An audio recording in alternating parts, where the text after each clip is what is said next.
Welcome to Newsmax TV. I'm Kathleen Walter. Congressional Republicans and Democrats have launched what the Wall Street Journal refers to as a game of chicken over the Bush tax cuts. Joining us to talk about that and other issues before lawmakers is Representative Michele Bachmann, Republican from Minnesota, and we should point out, a tax attorney by profession. Welcome back to Newsmax TV, Representative Bachmann. Thank you. It's always a privilege. Well, we're glad that you're here. Democrats want to extend the Bush tax cuts for the middle class only. Republicans want permanent tax cuts for all earners.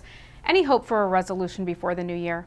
Well, we certainly can. The best thing to do is not increase anyone's taxes. Unfortunately, President Obama's wish list is to have a massive increase in taxes. We want to make sure no one has an increase in taxes because, for instance, just in my district alone, if we fail to extend these current tax rates, we're going to lose 2,000 jobs out of my district. I don't think it serves anyone's interest if we take $1.2 billion out of my district and put it in the hands of politicians in Washington. Let's keep it back home where it'll do some good. House Republicans are also at odds on the question of spending cuts, with some members saying that a government shutdown isn't off the table. Do you think that it could really come to that?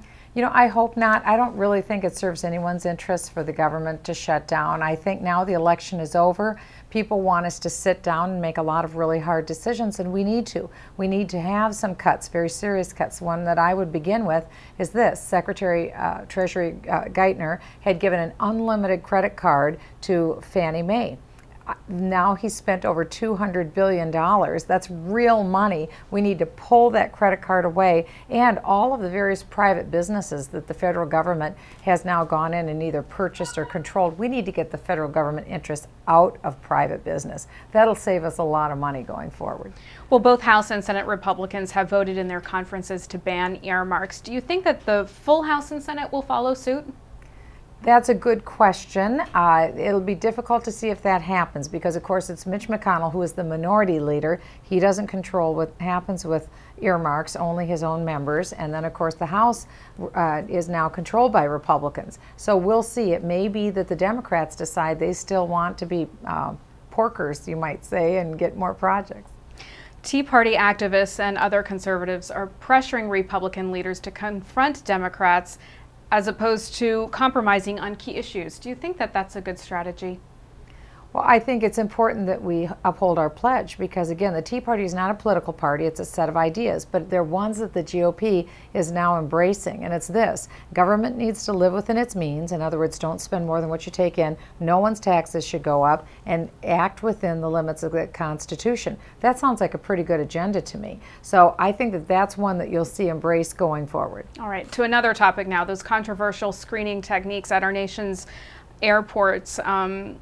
Body scans and aggressive pat-downs. Should Congress, or could Congress, rein in the TSA? Yes, they can. And as a matter of fact, there's a provision whereby each individual airport can go ahead and go outside and contract privately with security. Do we need to have security? Absolutely. The question is, what's the best security? The best security in the world right now is that which is employed in Israel. El Al Airlines in Tel Aviv. They have the top security. I think we need to bring the Israeli security here to the United States and teach all of us how it should be done. We need to stop focusing on the things that people are trying to take onto airplanes and focus on the people. We know it's terrorists we're looking for, and not everyone should be considered guilty when they go through the metal detector. So what we need to do is have very highly trained, sensitive people who are going to give us the best possible security outcome, and that's why I would invite Israeli intelligence to come to the United States. Okay, many Republican economists have joined Sarah Palin in urging Federal Chairman Ben Bernanke to cease and desist with the Fed's $600 billion bond buying plan. Do you think that Ben Bernanke will change his mind? That's a good question. I was actually ahead of the curve on this. I had written a letter to Federal Reserve Chair Ben Bernanke asking him to please come before our Financial Services Committee and have a hearing with members of Congress before he took this extraordinary action. He failed to do that, and we got just a perfunctory letter back from the Federal Reserve. This is a huge mistake. Quantitative easing is nothing more than the government getting behind inflation, as if the government hasn't done enough wrong to the economy by spending us into a debt that will be very difficult to pay off.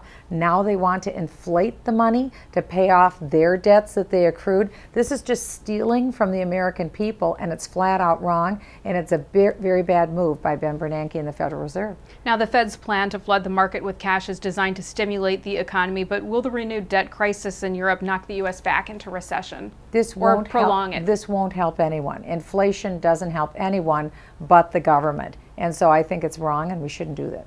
Sarah Palin recently said that she could beat President Obama in 2012, and Donald Trump said that he would take on Palin.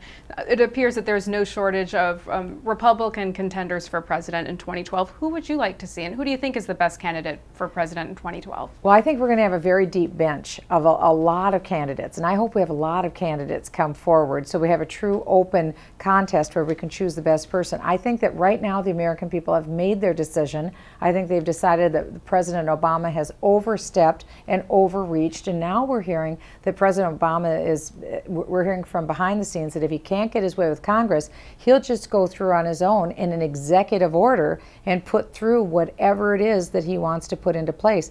That's against the Constitution.